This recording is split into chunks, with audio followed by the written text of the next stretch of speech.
In the previous set of episodes, we spoke a bit about the impeccable character of the Prophet Muhammad, peace and blessings be upon him, in light of the principle given to us by Jesus Christ, peace and blessings be upon him, according to the Bible, that you will know a true prophet from a false prophet by token of their fruits.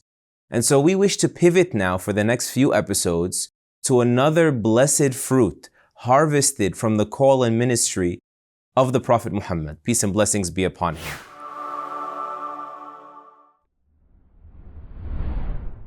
This next fruit is his positive impact on the world, how the world changed in unique and unparalleled ways when he enlightened them with his message and brought to them God's sacred law as a finality of revelation until the end of time.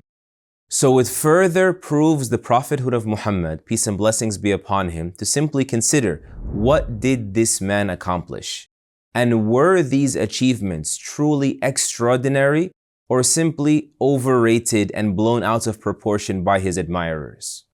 The great 11th century Andalusian scholar Ibn Hazm, after illustrating how the Prophet Muhammad, peace and blessings be upon him, transformed the world around him in historically matchless ways, he goes on to say, the biography of Muhammad, peace and blessings be upon him, for whoever deeply considers it, is enough to necessitate that he must have been the Prophet of God. And he says that if the Prophet Muhammad had no other miracle that he performed, but his life story, the events of his life, how they unfolded, and what emanated from them, this alone would have been enough of a miracle. You see, his call was not just extraordinary in terms of its political reach on the world stage, but also in that it was demonstrably greater in influence on religiosity and on spirituality than that of any other founder of the major faiths, and on social well-being at large.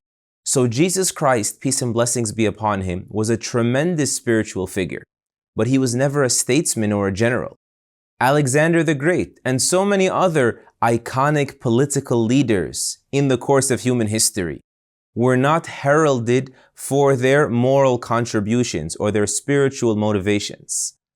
On the contrary, rather, so many rulers and leaders and emperors were known for their tyranny, their arrogance, or otherwise being intoxicated by their power and their delusions of grandeur.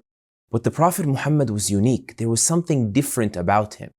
Consider the enigma of a man who was himself illiterate, peace and blessings be upon him, who was born among the warring, feudal, backward tribes of Arabia that were totally isolated from the philosophies and the arts and the warfare and the education of the major civilizations around them that were developed so much further than these primitive tribes in Arabia.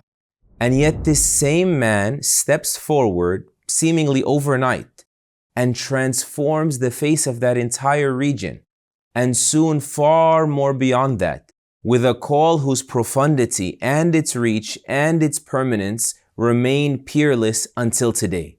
This is what drove John William Draper, for instance, the English-American historian, to say, just look at the map. The map of what Islam did upon the advent of Muhammad for centuries onwards shows the marks of something other than an impostor, he says. He says to be the ruler of so many empires, meaning even after his death, and to have your example dictate the lives of 1/3 of the human race, he says, just might qualify to get a person called the messenger of God. And Alfonso de Lamartine, the French historian, he says, consider how you measure greatness. If the smallness of resources and the greatness of accomplishments are the two factors you consider, then can any man ever be claimed to be greater than Muhammad? He says, as regards to all the standards actually by which greatness is measured, we may well just ask, is there any man, has there ever been any man greater than him? May the peace and blessings of Allah be upon him.